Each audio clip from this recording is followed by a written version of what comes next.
Okay, so it's wild what a difference confidence makes in literally everything. Game changer. If you haven't built your confidence up where it needs to be, talking about your book can feel more difficult than writing it in the first place. And writing a book is pretty hard. But whether you self-publish, go the traditional route, just pass the manuscript to your friend for a light read, you're gonna have to talk about your book eventually. So today we're gonna go over some general tips for talking about your book, a formula for a little blurby summary you can use if someone asks about it, and how to stay confident if the conversation goes beyond the brief summary.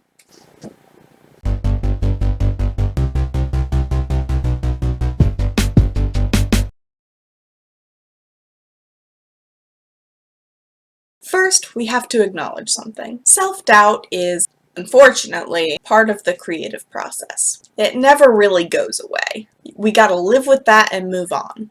Now that we've covered that, often our first instinct is to downplay how great the book is so that people can only be pleasantly surprised and not disappointed. But here's the thing. If you badmouth your book, why would anyone want to read it? This is something I see a lot in the fan fiction world. In the little summary, the fanfic self-disparage. I'm pretty sure that's how you pronounce it.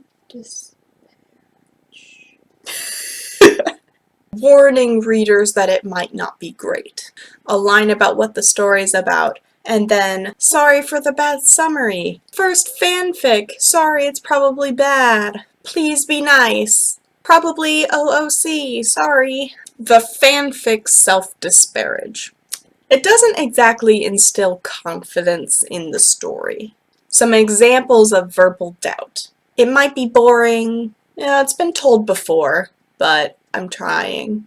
You might not like it. I don't know, I guess. I tried. More often than not, people will just skip over your story altogether. So when someone says, "What's your book about?" you can't, or you shouldn't, verbally doubt your way out. Fake it till you make it is 100% a valid strategy. Fake it till you make it is how I learned to like myself. It works for self-confidence. It totally works for book confidence too. Another strategy I use, mentally distance yourself from the book. If you're not a salesy person, I'm not. You aren't trying to sell this person on you as an author, or even on your book itself. If you keep thinking about it like that, your thoughts are gonna it gets you all tangled up and just confuses the hell out of you. And it makes it feel so personal. Chill. Odds are, this 2-second description of your book isn't gonna change their lives. So take a step back and realize that it's not that serious. As hard as this can be, don't make it personal. The book itself doesn't even necessarily represent your skill set as an author. If we're being honest, they don't care as much as you do. It's not that big of a deal to them.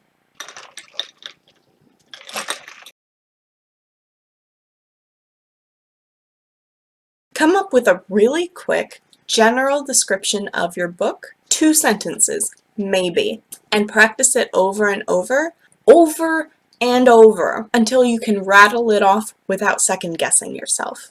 The formula for this summary is relatively simple.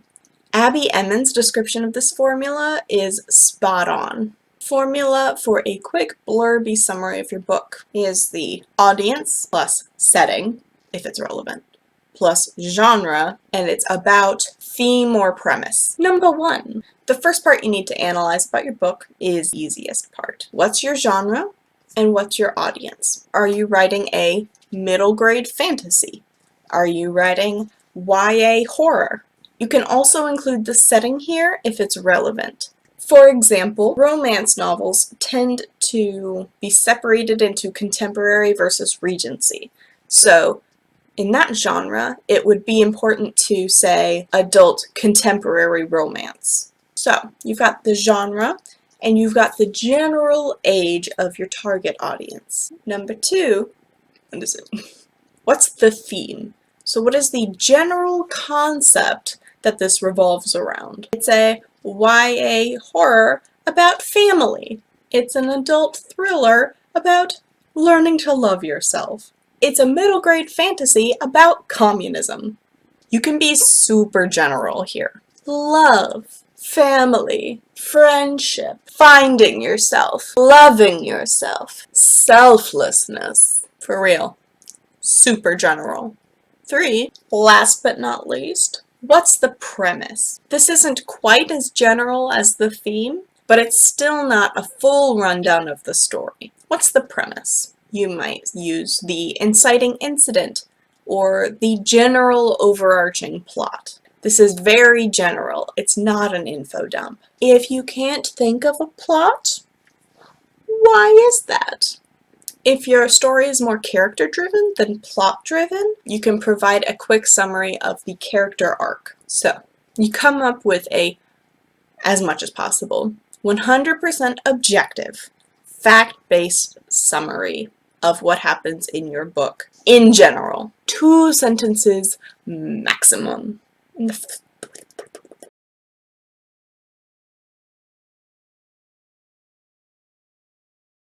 For a casual conversation, that's all anyone really wants to know. So the formula summary will do the trick for you.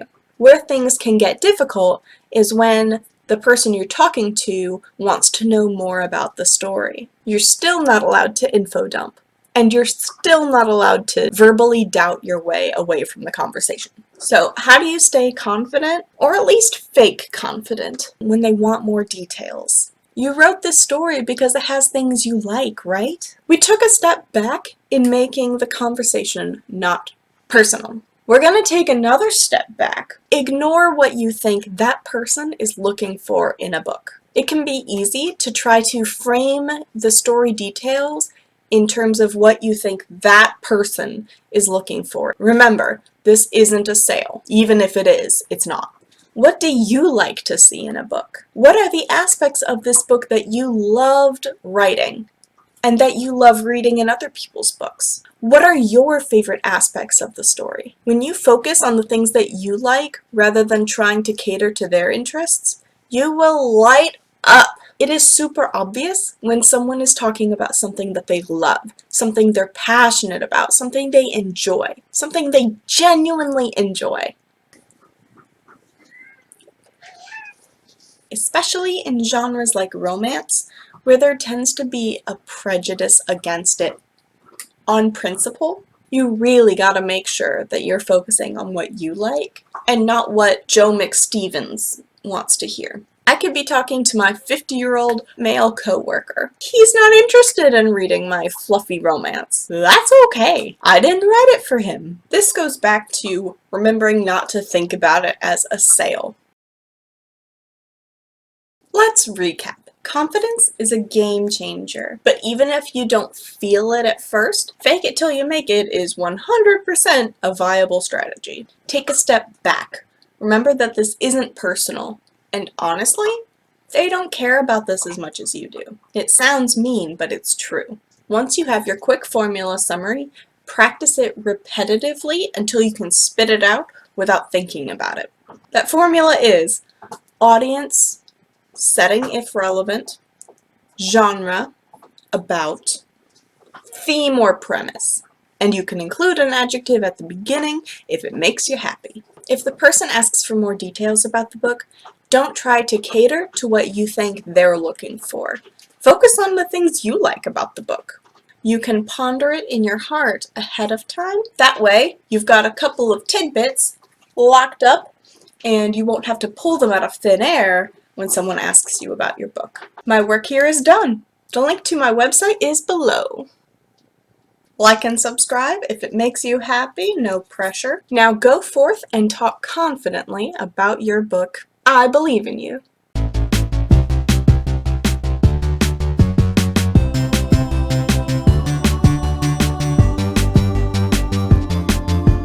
We took a step back in making the